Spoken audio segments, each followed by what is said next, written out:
So you're selling your home and your buyer's taking way too long. It's the tale of the tortoise, and we've heard it time and time again over here at cashhouse.co.uk. So in this video, I'm going to teach you the red flags of the slow house buyer, when to cut the cord and look for a new purchaser for your home. If you don't know me, my name is Saramed. I've been trading property for the last 8 years, and I'm the founder of cashhouse.co.uk. The first thing you need to know about the slow house buyer is that it is the standard in the market that we're in now. Thanks to Sunak's cash handout, the average time to complete a purchase has gone from 11 weeks to 16 weeks, and that's across the UK.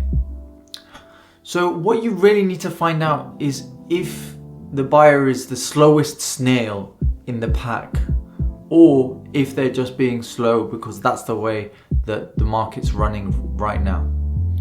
That's why you need these 4 tips, things that you need to look out for, and if your buyer is doing these, then you ought to really question whether you should continue with this sale. The first one is if they're missing in action, or MIA. That's basically neither your solicitor or you can contact them. They seem to be taking forever to reply, days, maybe even weeks, and you are seeming to be getting nowhere with them. All of their enthusiasm has fizzled out into nothing. There may be a reasonable excuse for this, such as a bereavement in the family. We've been through a tough time recently as a country, or maybe they are a shift worker who are dealing with the aftermath of the pandemic. If neither of those are the case, and they seem to just be delaying and not justifying any reason, then you ought to cut your losses now and find a new buyer, because it doesn't seem as though that will be changing anytime soon. The second red flag is if your house buyer is using cash. They have no chain to purchase with. They may be delaying as a tactical move so that they can come in and do what's called gazunder you just while you become desperate for the sale to go through. You really need to watch out for this if you're in a chain and you need to sell your home to buy the next place, as this will affect you getting your dream home in the long term. If you're really concerned about this and think that your buyer is doing this to be able to gazunder you later, then again, you should consider moving to a different buyer. What I would advise is always to communicate with your buyer and see exactly what is going on. The third thing is that your buyer is struggling to arrange finance. Almost a quarter of all sales actually fall through because the buyer has insufficient funds to complete the purchase. It's a very common reason, and you can approach the buyer in a non-confrontational way to be able to ask them about this.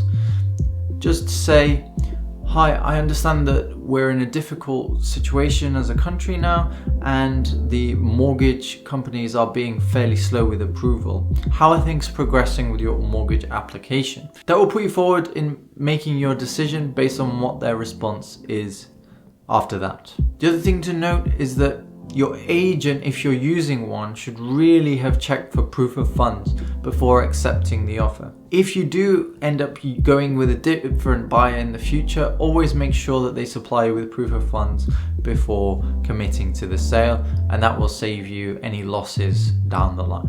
Now, the last red flag in the tail of the tortoise is that if your buyer is intentionally delaying and you know it, you've already got a date set for exchange of contracts and the completion date is way in the future, 2-3 months after, for no apparent reason.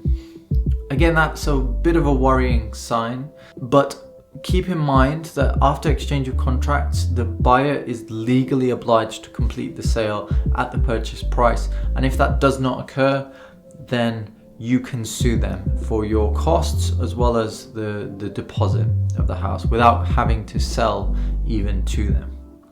So it could actually end up working in your favor if this is the case. You are protected legally, but just make sure you obtain the correct counsel on your situation from your solicitors dealing with the case.